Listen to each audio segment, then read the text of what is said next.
할렐루야. 주님이 크신 은혜가 이 동영상을 접하는 여러분들을 위해 임하시기를 주님의 이름으로 축원드립니다. 이 종 말씀 증거하기 전에 기도와 성경 말씀으로 시작하겠습니다. 사랑하는 주님, 이 종 감히 주님 말씀 들고 섰습니다. 하나님의 말씀으로 당신이 귀한 자녀들을 위해 임하게 하여 주시옵소서. 이 종 말씀 증거할 때 어둠의 세력 조금도 틈 못하게 하여 주셨고, 성삼위 홀로 맡아 주관하여 주시었고, 어둠의 세력 조금도 틈 못하게 하여 주시옵소서. 예수님 이름 받들어 믿고 기도 올리옵나이다. 아멘. 성경 말씀은 로마서 5장 12절, 17절, 2절 되겠습니다.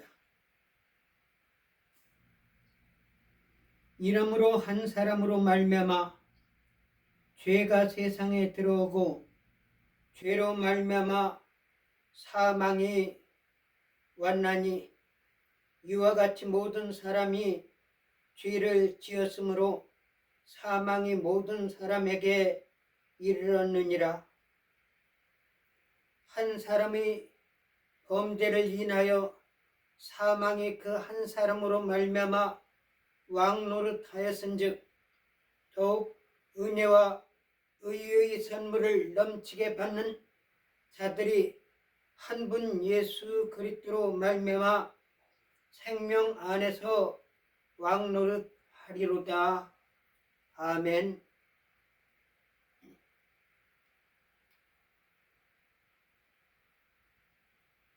하나님께서는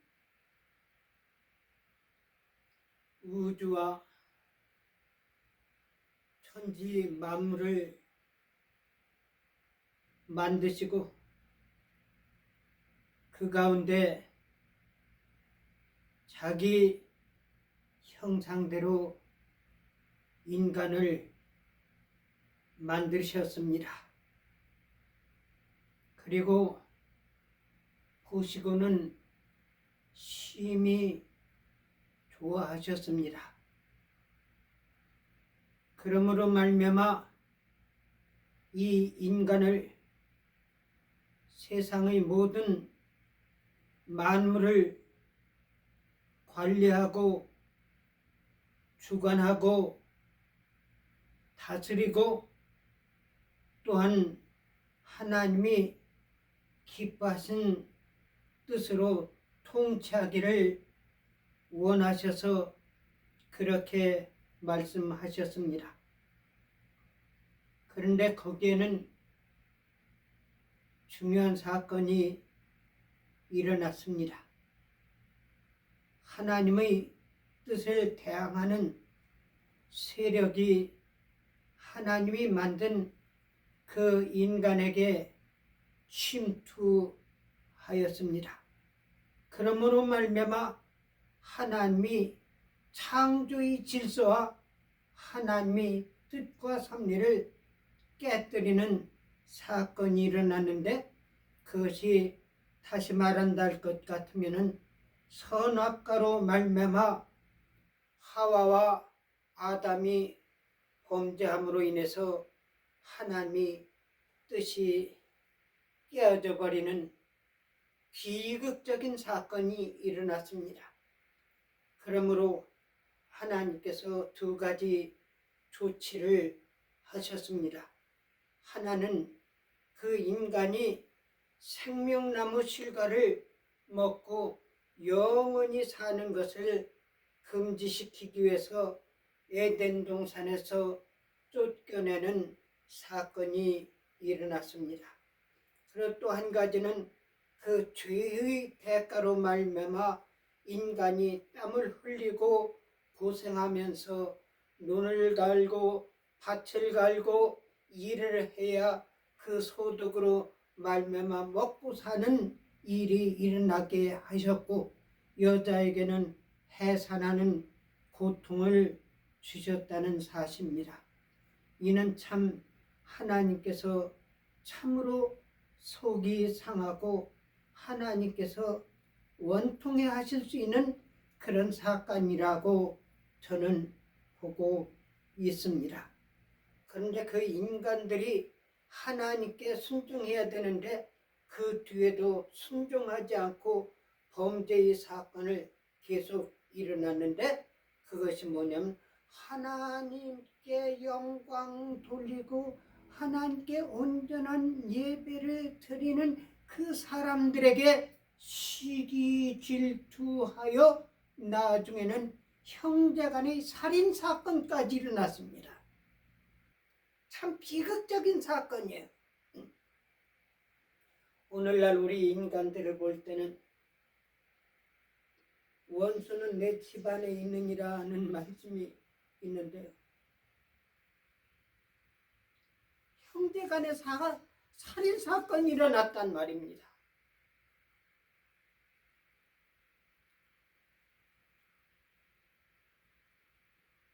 한국에서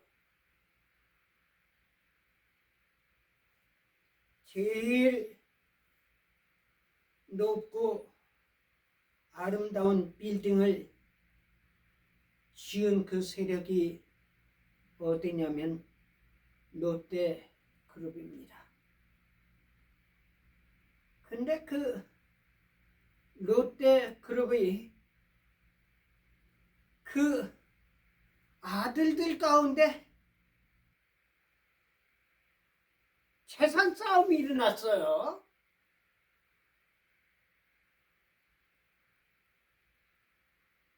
참으로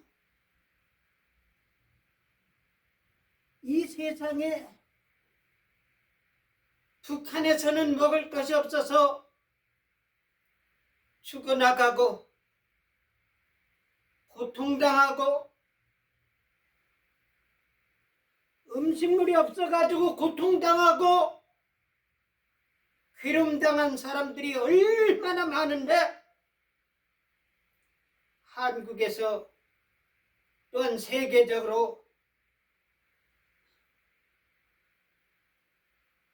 거물적인 재산가들이 재산 싸움을 한단 말입니다.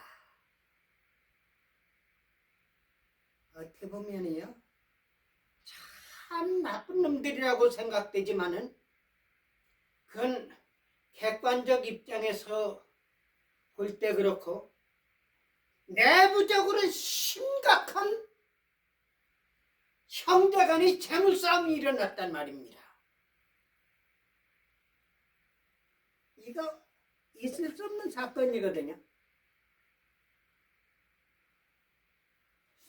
그러면 왜 그런 사건이 일어난가? 이것이 형제간의 사건이 아니랄 것 같으면은 이해가 돼요. 근데 어떻게든지 더 이권을 채우기 위해 가지고 늙은 아버지를 두고 재산 싸움을 한단 말입니다.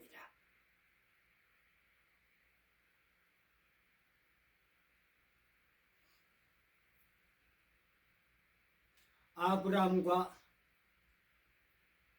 하와에게도 똑같은 사건이 일어났습니다. 그것이 뭐냐면은 하나님께 예배드려 가지고 하나님 앞에 상달된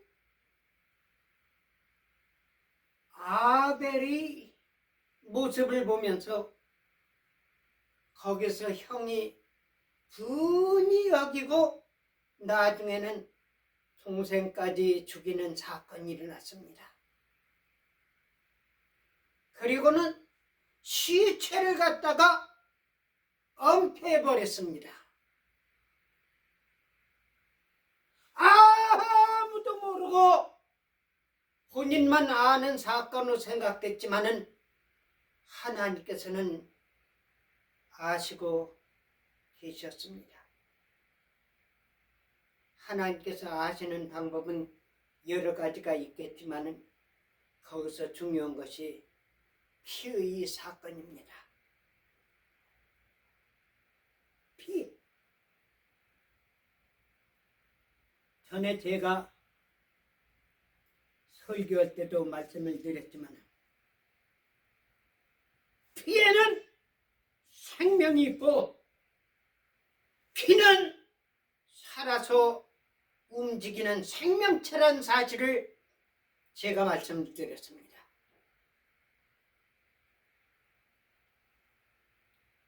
그런데 동생을 죽이니까 이 피가 하나님께 호소를 했습니다. 그래서 하나님께서 아시고 가인에게 말씀을 했습니다. 가인아, 가인아, 내 동생 아벨이 어디 있느냐? 하나님, 제가 동생을 지키는 자입니까? 야, 세상에 양심을 속이고 거짓말한 것도 중요하지만은 심령과 골수를 전부 쪼개기도 하시고 아시기도 하시고 머리털 끝까지도 세시고 심한 곳에 거기서 일동하는 것을 전부 아시는 하나님께서 모든 것을 알고 있는데 거짓말한단 말입니다. 하나님께서는 거짓말한 것을 가장 싫어하십니다. 그래서 성경에서 보면은 거짓말하는 아비가 마귀 사탄이라고 기록되어 있습니다. 오늘날 얼마나 거짓말이 중요한지, 거짓말은요 모양이라도 벗어버려야 됩니다. 거짓말이 틈타려고 그럴 때 머릿속에, 생각 속에, 마음속에 있는 것을 리젝트 시켜버려야 된단 말입니다.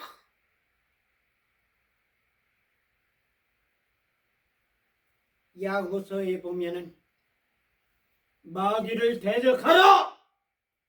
그리하면 너희를 떠나리라고 말씀하고 있습니다. 우리 속에 거짓말이 틈탈 때는 가차없이 쫓아내버리고 차단시키시기를 예수님 이름으로 축원드립니다. 거짓말이 죄를 낳고 죄가 사망에 이르게 한다고 말씀되어 있습니다. 그런데 이 가인이란 놈이 모든 것을 전부 샅샅이 아시고 보시는 하나님 앞에 거짓말하는 거예요. 하나님, 제가 동생을 지키는 자입니까? 한국에 그런 새끼들이 참 많아요. 거기는 물론 당연히 김대중, 문재인, 이재명, 인간 쓰레기들도 있지만은 거기에 하나 더 보탠다 할 것 같으면은 김영삼이를 포함시키고 싶습니다. 왜 김영삼이를 여기다 포함시키느냐면 이 자식이 아주 중요한 범죄 소스를 하나 제공했습니다. 그것이 뭔지 아십니까? 하얀 거짓말이라는 겁니다. 흰색 거짓말은 큰 좋은 거짓말이라는 거예요. 사람들 좋게 하기 위해서 거짓말하는 것은 괜찮다는 겁니다. 여러분 그렇습니까? 거짓말의 애비는 마귀의 사탄이라는 것을 아시기 바랍니다. 우리 믿는 성도들이요, 거짓말은 모양이라도 버리시기 바랍니다. 참으로 미친 소리를 하고 있어요. 거짓말이라는 거는요, 하나님께서 싫어하십니다. 거짓말이 습관화되게 되면은 자기 자신까지도 속는다는 사실입니다.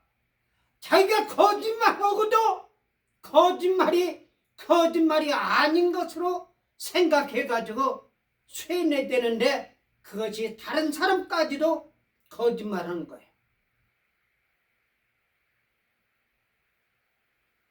우리 미국에도 그렇지만 한국에는 너무나도 거짓말이 흉흉하고 있습니다. 제가 미국에 살아가면서 미국의 국민이 뽑았다는 가짜 대통령, 사기 대통령, 불법 대통령, 사기 선거로 대통령 된 조 바이든을 나는 한 번도 대통령이라고 생각한 일도 없고 불러본 일도 없습니다. 요 자식이요? 얼마나 거짓말 잘하는지요? 그래서 저는 이 조 바이든 세력 제거하는 데 앞장섰었던 겁니다. 여러분들은 모를 거예요. 제가 하나님께 기도해가지고 이재명 제거합니다. 문재인도 제거하기 위해서 윌리엄 바에게 15가지 죄목으로 인해 가지고 고발한 사건이 있었습니다. 그래서 일어난 것이 뭐냐면 이 트럼프 대통령께서 이 누구냐면은 이 문재인을 갖다가 미국에 소환했던 거예요. 거기서 10분간 회담을 한 것이 그게 전체예요. 그러니까 통역되고 5분이라고 이건 한국과 외부의 뉴스에 전부 밝혀진 사건입니다. 문재인이가 이야기를 하려니까 트럼프 대통령께서 그 이야기를 듣는 둥 마는 둥 신경을 쓰지 않는 거예요. 그 문재인이가 데려온 통역관이 트럼프 대통령한테 통역을 하는데 트럼프 대통령이 뭐라고 하신지 아십니까? 아, 내가 전부 알고 있어. 통역 안 해도 돼. 그리고 다른 사건을 가지고 이야기했습니다. 이게 5분간 정상회담이 있다는 한국 사람들, 한국 기자들이 쓴 기록이란 말입니다. 이 자식 얼마나 거짓말 많이 하는지 이 자식 제거하려고 있었던 겁니다. 그래서 미국에서는 한국의 대통령직을 퀘스천 가운데서 이 문재인이가 떨어진 겁니다. 그래서 한국에서 미국에 올 때는 외교관들, 중요 외국의 정상들이 올 때 머무는 앤드류 에어포트로 대한항공 아니라 대한민국 공군 1호기 문재인이가 타는 대통령 전용기가 밀었지만은 갈 때는 어디로 가는지 아십니까? 민간 항공회사인 덜러스 에어포트로 비행기를 보내가지고 거기서 타고 간 겁니다. 다시 말한다 것 같으면은 문재인은 내부적으로 미국에서 한국의 대통령으로 인정하지 아니하고 거기 테스트에 떨어진 겁니다. 그 뒤에 취할 수 있는 제목이 여러 가지가 있어가지고 문재인을 체포하려고 계획했던 것이 G11로 올리는 사건이었지만은 차이나 바이러스로 인해 가지고 또 그렇게 오고 유엔 총회가 화상으로 변경됐고 거기에서 또 선거가 일어나 가지고 불법 선거로 인해 가지고 트럼프 대통령이 대통령직에서 물러나게 됨으로 인해 가지고 문재인 명줄이 계속됐던 겁니다.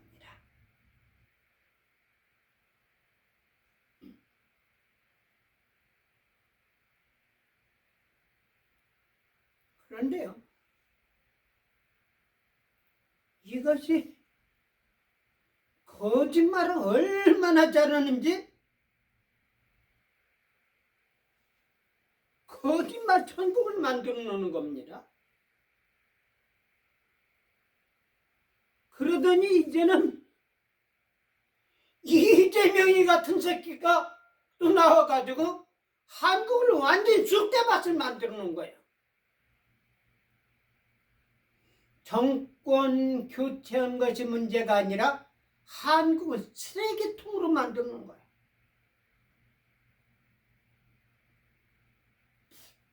여러분들, 제가 양심껏 여러분들에게 물어봅니다. 지난번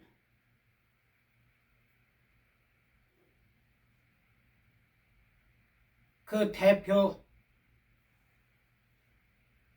광화문 그 집회에서 1,000만 명이 모였다고 공식적으로 발표한 사건이 있었습니다. 여러분들, 사실로 말하지만 여러분 1,000만 명 모인 집회라고 봅니까? 거기 집회에 리더라는 전광훈이가 하는 집회인데 1,000만 명 모였다는 거예요. 이 새끼도 거짓말쟁이 아닙니까? 왜 그러냐? 이 빨갱이들, 좌빨들, 촛불 세력도 몇천 명 모여놓고 몇만 명 모였다고 거짓말하고 몇십만 명 모였다고 거짓말하니까 우리도 거짓말하다 해가지고 하는지는 몰라도 내가 생각할 때는요 200만 명? 200만 명이 모인다 할지라도 어마어마한 숫자입니다. 근데 광화문에 모인 숫자가 전부 해먹기 위해서 모였다고 봅니까? 평상시에 모였던 광화문의 인파들은 전부 어디로 쫓아내버리고 이 이재명 제거하는 그 앞장서는 집회에 전부 모인 인파라고만 봅니까? 어떻게 목 사는 새끼들이 거짓말까지 합니까? 그거는 촛불 시위하는 거고 이재명 문재인 패거리 촛불 세력들이 하는 거니까 우리도 그렇게 올려야 된다. 같이 따라서 범죄할 겁니까?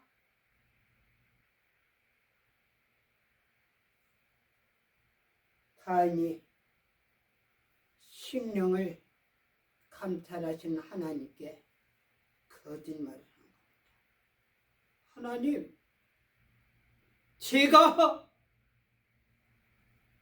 아벨을 지키는 자입니까? 가인아, 내 동생의 핏소리가 나에게 호소하였느니라. 여러분들, 선악과로 말미암아 가지고 선악과 따먹은 불순종의 죄도 있지만은 거기에서 변명하는 아담과 하와의 그 범죄 사건, 그 죄의 핏줄이 아들에게 내려간 거예요. 그거는 성경에 나온 사건이지만은 성경에 나오지 아니한 그 후의 죄악의 족보, 불법의 족보, 범죄의 족보, 비하인드적인 악의 세력의 족보들은 얼마나 많은지 오늘날 드러난 족보에 비하면은 수십 배가 더 많지 않을까 이런 생각 듭니다. 여러분들, 한 사람이 얼마나 중요한지 모릅니다. 그래서 하나님께서는 바로를 꺾기 위해 가지고 10가지 재앙을 내림으로 인해서 바로가 손을 들고 히브리 민족을 데리고 전부 애굽에서 떠나라고 했습니다. 그때 모세가 하나님이 계시를 받아가지고 이스라엘 백성들한테 부탁한 것이 뭐냐면은 양을 잡아가지고 양피를 양동이에 담아가지고 문지방과 문설주와 문에다 바르라고 했습니다. 여러분, 이 비밀을 아십니까?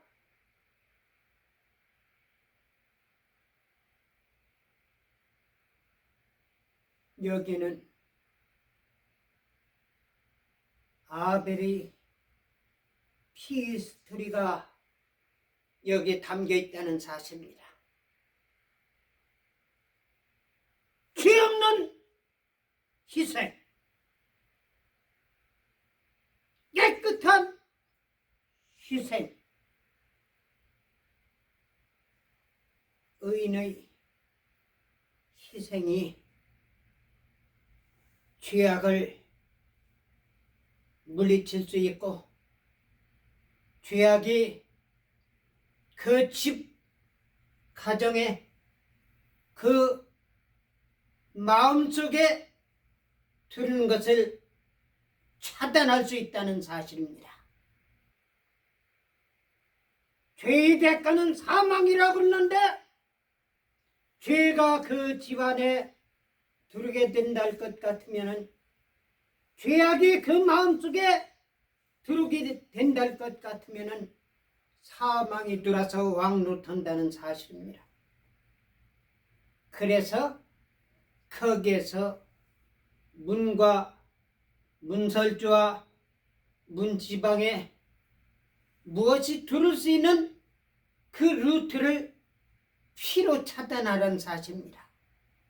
그럼 거기에 왜 하필이면 양의 피를 잡아가지고 하라고 그러냐? 양은 순결성을 의미합니다. 양은 무죄를 의미합니다. 양은 아벨을 의미하고 양은 예수님을 의미하고 양은 참다운 성도를 의미합니다.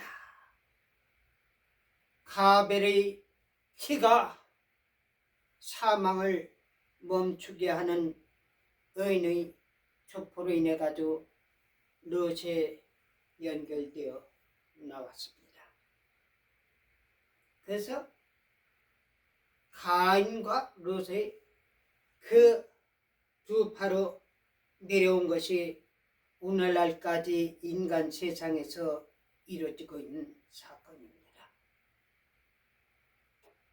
그러므로 인해 가지고 하나님께서는 이스라엘 백성, 히브리 백성들이 애굽에서의 죄악의 모습을 전부 침투되는 것을 방지시키고 젖과 꿀이 흐르는 가나안 땅으로 들어가게 만드신 것입니다. 그것을 오늘 로마서 5장에 나오는 예수님이 피를 말씀하고 있습니다. 죄인 한 사람 아담으로 말미암아 이 세상에 죄가 들어오고 의인 한 사람으로 말미암아 구원이 이 땅에 이루어졌다고 말씀되고 있습니다. 여러분들은 어떻게 생각할지 모르겠지만 저는 정말 하나님의 말씀 안에서 올바로 살려고 노력을 많이 하면서 기도하면서 심지어는 나의 삶 가운데서 발버둥을 쳐가면서 옳은 길로 행해서 왔습니다. 이것은 하나님께서 나의 증인이십니다. 근데 나중에 결과를 보면은 나로 인해 가지고 변화가 되는 것을 많이 발견했습니다. 제가 워싱턴 지역, 북버지니아 지역, 그 지역에서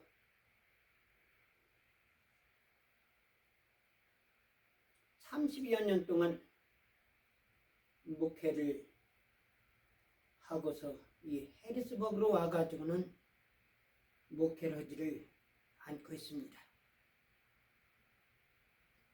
그런데 이 한인교회 나가고 그러니까 이거는 사실상 미안한 이야기지만요. 그 목사님들이 좀 부담스러워하는 것 같아요. 그래서 지금은 미국 대형교회를 나가고 있는데요.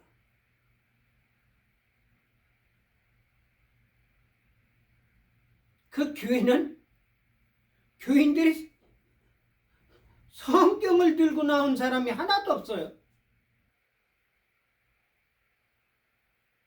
설교하는 목사까지도 이 셀로폰이나 들고 그렇지 않으면 노트북이나 들고 나와가지고 그거 봐가면 설교한다. 거기다 옷도 말이에요. 양복을 입는다든지 청장을 한다든지 그런 것도 없고 일터에서 일하던 그 옷 그대로 입고 나오는 거예요. 그래서 저희 아들은 항상 성경을 가지고 교회를 갔습니다. 거의 저희 손자가 특별히 다른 지역에서 있기 때문에 그 손자가 올 때까지 사람들이 다니는 그 입구에서 성경을 들고 이렇게 서 있는 겁니다. 제 눈치에는 그 교회 지도자들이 부담을 느끼는 것 같아요. 왜? 어떤 사람이 있는데 십자가 가슴에 딱 붙이고 또 트럼프 대통령, 또 미국의 유엔기, 또 미국의 그 기장 같은 걸 몸에다 차고 정복을 입고 성경을 가지고 이렇게 있으니까 자기들하고 다르거든요.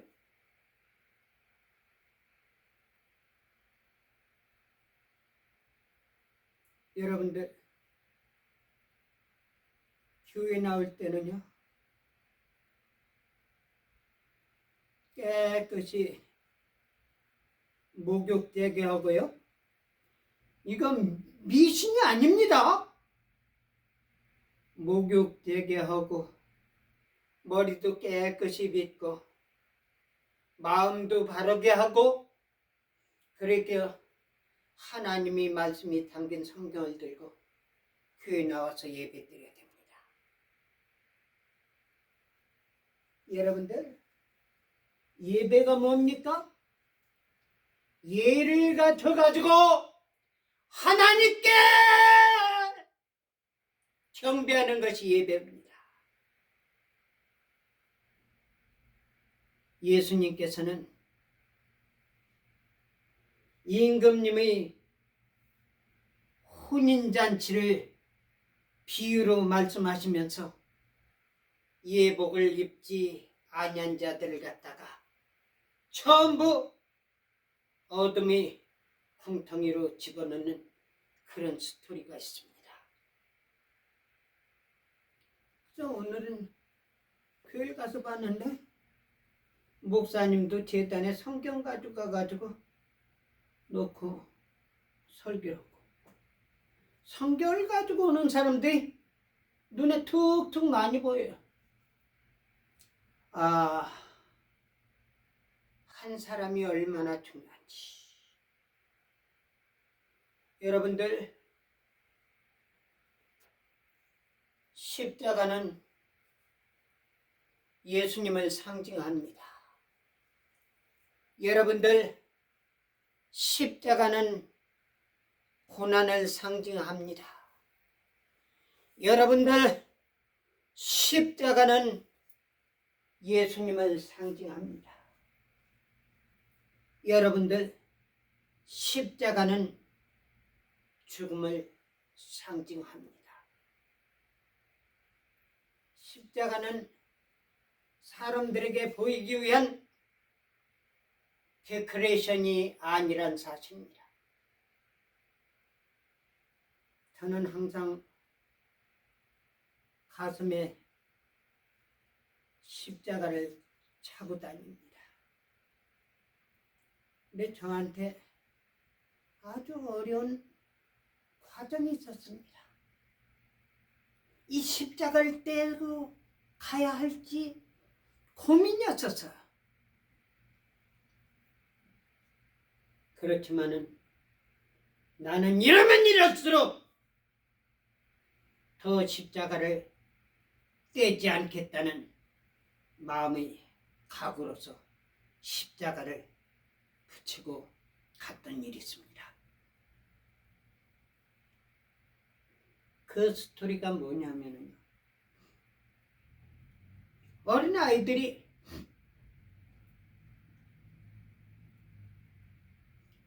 국민학교, 키즈가든, 엘리멘터리 스쿨 그거 다닐 때니까 애들이 문제를 일으키는 경우가 있지 않습니까? 그러니까 선생님이 연락이 온 거예요. 빨리 와보라고. 벌써 목소리 들어보니까 얘들이 문제가 일으켰다. 목사님이 아들들이 문제가 일어났다는 그 생각한다 것 같으면은 이게 문제가 되지 않을까 해가지고 십자가를 떼고 갈까 십자가를 붙이고 갈까 저한테는 고민이었습니다. 이럴 때일수록 나는 십자가를 차고 가야 되겠다. 가가지고 선생님이 지적한 것을 아무 소리도 못하고 십자가를 찬 채 듣기만 하고 왔었습니다. 십자가는 예수님을 상징합니다. 십자가는 희생을 상징합니다. 십자가는 문설주와 문지방과 문에다 바르는 양의 피요,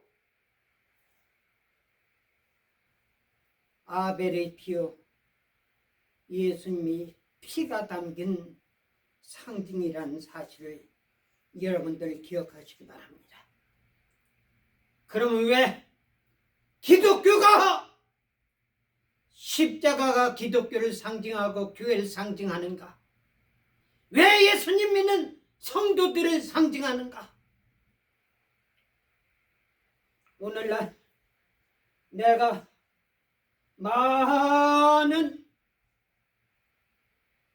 유튜브라든지 교회에서 주의종들을 봤지만요, 십자가를 차는 사람들을 내가 제대로 보지 못했습니다. 그래서 제가 가까이 있는 사람들을 모임해서 십자가를 한 10개 정도를 준비했어요. 그래가지고 그분들한테 드렸는데, 물론 이야기를 안 했죠. 차고 있나 안 차고 있나 봤는데 찬 사람이 없더라고요. 네, 돈만 드리고 십자가를 주었는데 십자가를 버렸는지 어디 창고에다가 어디 통 속에다 집어넣는지는 모르겠지만 십자가를 찬 것을 내가 보기. 근데 지난주에 어떤 목사님이 설교하는데 가슴에 십자가를 차고 있는 것을 내가 보았습니다. 정말 희귀한 사건이에요. 그러면은 왜 십자가가 예수님을 상징하고 기독교를 상징하고 교회를 상징하고 성도를 상징하느냐? 옛날에는 구라파에서 예수님 믿는 사람들을 잡아 죽이고 박해가 심했습니다. 그러므로 인해 가지고 이 성도들 가운데 무슨 암호가 있었느냐 하면은 서로 말하지만은 다른 사람들이 알지 못하게 발로 뭐를 그렸냐면 이 물고기를 그렸습니다. 이건 기독교인들만 아는 신호예요. 그러니까 예수님 핍박한 사람이라든지 믿지 않는 사람이든지 그 정보를 알지 못한 사람들은 그걸 알지 못하는 거예요. 그러니까 겉은 대하지만은 밑으로는 발로 물고기를 그리는 겁니다. 일반 사람들은 알지 못해요. 예수님을 박해하는 사람들, 기독 신자들을 박해하는 사람들은 알지를 못하지만 기독교인들은 그걸 알아가지고 나중에 결속하는 그런 사건이에요. 그래가지고 그 뒤에 이 교계에서는 우리를 상징하는 마크를 우리가 만들자. 그럼 무슨 마크를 만들어야 되는가? 그러니까 물고기를 상징을 하자. 왜? 예수님께서 어부들을 예수님 앞으로 이끌어가면서 사람 잡는 어부가 되라고 말씀하신 그 사건을 생각해서 물고기가 기독교인을 상징한다. 그런데 일부에서는 십자가를 예수님을 상징하고 성도를 상징하고 교회를 상징하고 신자들을 상징한다. 그런데 이 십자가는 너무나도 가혹하고 형털이고 그렇게 하고 이것은 좋지 않지 않느냐. 그렇지만 거기에서 또 이야기를 합니다. 십자가가 있었기 때문에 예수님께서 십자가에 들어가시고 그 고열로 말미암아 우리가 구원을 받았기 때문에 이 십자가를 우리 상징하자. 기독교는 십자가가 우리 예수님을 상징하는 것이요. 십자가는 희생을 상징하는 것이요. 십자가는 하나님이 사람들을 상징하는 것이다. 해가지고 이 십자가를 기독교 상징했어요. 그래서 높은 종각 꼭대기에는 십자가를 달았지만요. 보니까 십자가 없는 종각 꼭대기가 있어요. 바람개비 있잖아요. 바람개비가 뭐가 그게 중요합니까? 그걸 따라놔가지고 바람이 불으면 이렇게 딱 저렇게 이게 오늘날 교회의 모습이 아닙니까? 우리 믿는 신자들은 예수님의 모습을 닮아 나가야 할 것입니다. 우리 믿는 성도들은 하나님이 원하시는 삶을 살아야 될 것입니다. 거기는 거짓을 버리고 진리를 쫓으며, 거기는 하나님이 기뻐하신 뜻을 이루고 악한 세력에게 끌려가지 아니하고 그를 대적하여 악의 세력을 물리쳐버린 겁니다. 저한테는 참 정말 귀한 은인이 있었습니다. 그 은인이 나한테 영향을 많이 줬어요. 그분이 누구냐면, 이름이 누구냐면 이용원이라는 우리 재당숙이에요. 재당숙.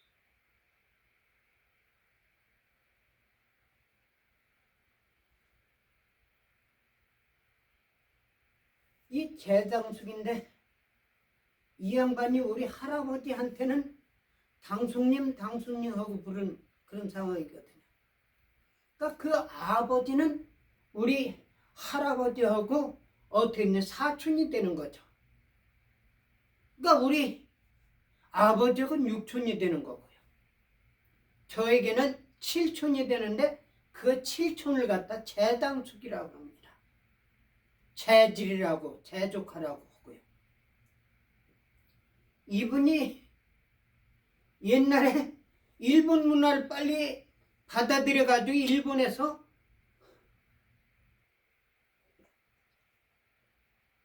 백광이라든지 홍시라든지 이런 말이에요. 홍옥? 제가 사과 이름을 지금 생각이 잘 안 나네. 홍옥, 또 여러 가지가 있는데, 이분이 일본에서의 이 사과 재배법을 배워가지고 가가지고 사과 종류를 가지고 가가지고 조그만 밭에다가 심었어요. 그 그루가 얼마 됐냐면 불과 57개 정도밖에 안 돼요. 그러니까 큰 과원도 아니죠. 그래가지고 자라가지고 그것이 열매를 맺었는데요. 그 동네 애들이 가가지고 그걸 갖다 사과서리 해가지고 떠먹는 거예요. 그래서 저도 친구들하고 어울려가지고, 이 친구가 중요합니다. 친구를 잘 만나야 돼요. 친구들하고 어울려가지고 사과서리가 한 거야. 그때 셔츠 있잖아요. 이 셔츠를 입고 이 허리띠를 메고 말이요. 이 울타리 쥐구녕같이 뚫어가지고 거기 들어가가지고 사과를 따가지고 이 가슴에다가 집어넣어가지고 물로 거기 나와가지고 도망 나오는 거예요. 그래가지고 어떻냐면은 멍석 있잖아요. 멍석을 둘 말아가지고 이렇게 놓는데, 그 멍석 속에다 넣고서 뭘 하느냐면 아무도 모르게 이 지푸레기 있잖아요. 그걸 딱 막아 놓는 거야. 지금 먹는 것이 하도 많으니까 사과에 대해서 그렇게 귀하게 여기진 않겠지만은, 옛날에 먹을 것이 없을 때는요, 사과가 얼마나 맛있는지 몰라요. 그래가지고 아무도 없을 때 그 건부를 갖다가 빼내 그 속에다 숨겨놓은 사과를 갖다가 먹으면 얼마나 맛있는지. 그래 친구들하고 같이 사과서리 해가지고 갖다 놓고서 먹고 싶을 땐 먹고 그래가지고 그 과손 그 울타리 앞에는 뭐가 있느냐면 아주 반질반질하게 길이 났어요. 그 이용은 재당숙 아저씨는 화가 보통 나진 않은 거죠. 그런데 우리 밑에 있는 아이들이 그 이용은 아저씨한테 잡힌 거예요. 잡혀가지고 실문 추궁을 하니까 나중엔 내 친구들까지 이름이 오른 거예요. 저는 만일 가지를 않았기 때문에 저는 이름이 올라가질 않았죠. 그래 친구들을 잡혀가지고 있는데 그 친구가 나한테 뭐라냐. 야 장년아 나 큰일 났다. 너희 아저씨 있잖아. 그 사람이 애들이 불러가지고 내가 사과서리를 했다고 해가지고 내가 가게 됐는데 내가 가면은 큰 야단 맞게 생겼다. 큰일 났다. 그러니까 내가 당숙이 그러니까 너희 아저씨한테 가가지고 나 사과서리 안 했다고 이야기 좀 해줘라. 그래서 그때만 하더라도 나이가 한 16 정도 그 정도 됐었으니까 이 철부지 아닙니까? 그래가지고 가가지고 있었습니다. 이 용원이 아저씨 앞에서 내 친구들이 전부 무릎 꿇고 있는 거예요. 요놈은 성규 요놈은 도십장이고 진주 요놈은 상습자고 장년이 너는 왜 여기 왔어? 저 아저씨 성규는요 저거 밤에 가가지고 새우 잡느라고 사과절을 할 시간이 없었습니다. 그래서 사과 소리를 안 했습니다. 그 말씀 드리려고 그럽니다. 이놈아! 누가 너 보고 성규 대변인 하라고 했느냐? 간다! 그래서 그 쫓겨나왔어요. 근데 다구치다 보니까 오늘날 검찰이 다구치는 것 같이 그러니까 나도 했다는 그것이 이제 밝혀진 거예요. 이번엔 진짜 이제 소환 명령 내렸습니다. 저도 오라고요. 언제까지. 제가 전에 그런 일만 없었으면 그렇게 우리 재당수께서 나한테 그렇게 노발대발 할 일은 없을 텐데 내가 성규 변호 하기 위해서 갔다가 이번엔 진짜 범죄자로 해가지고 잡혀 들어가게 된 들어가자마자 아저씨 얼굴도 뭐 무릎 꿇고 다 고개를 숙이는 장년이 이놈! 내 할아비가 그렇게 가르치더라. 내 할아비가 아이들 가르친다고 우리 가면서 돈이나 받고 쌀자루나 받고 가르치는 것이 뭐냐? 글쎄요. 내가 생각할 때는 그 말씀 맞죠. 왜냐면 우리 할아버지는 서당 선생님인데 손자란 놈이 와가지고 그런 식으로 했으니 할아버지 이야기가 나올 수밖에 없죠. 근데 그때는 얼마나 속에서 막 우라가 치미는지 말이에요. 잘못했으면 나한테나 야단치지 우리 할아버지가 시키지도 않았는데 우리 할아버지야. 속에서는 울끈울끈하지만은 내가 잘못했으니까 깜짝도 못하고 아무 소리도 못하고 우리 할아버지 망신만 잔뜩 시키고 집에 와서 주 넘어진 우리 할아버지 얼굴 보니까 얼굴 볼 수가 없어요. 그래서 나는 그 자리에서 고개를 숙여가면서 할아버지 얼굴 보고, 그리고 우리 어머니한테 이야기했어요. 엄마 왜 그래? 제가 유모니 아저씨 과수원에 가서 사과를 따먹었는데 우리 아저씨가 우리 할아버지를 가지고 욕을 해가면서 네 할아비가 시켰다! 네 할아비가 아이들 가르친다고 그래가면서 돈이나 받아먹고 쌀자루나 받아먹어 가득하는 것이 그런 건다! 그렇게 해요. 그때는 너무 속이 상해가지고 용원지 아저씨한테 막 대들고 싶었지만 내가 잘못해서 대들지도 못하고 집에 와서 우리 할아버지 얼굴 보려니까 할아버지 얼굴 볼 수가 없네요. 글쎄, 우리 어머니는 우리 할머니하고 한 번도 대립한 것을 보질 못했어요. 한 번도 싸운 일이 없었어요. 한 번도 서로 언쟁하는 걸 내가 보질 못했어. 참 지혜로운 분이다라는 것이 지금도 생각이 돼. 뭐라고 말씀드려? 그래, 애들이 잘못하면은 애들만 남을 것이지 어른들을 왜 거기에다가 들여대가지고 어른을 갖다 그렇게 이야기한다니. 그 애들 때는 이렇게 저렇게 해가면 전부 잘하는 건데. 그 말씀을 들어가면서 내가 마음에서 위로를 받았습니다. 그 다음에서는 내가 교회 나가고 그 다음부터는 두 가지 마음에서 작정을 했습니다.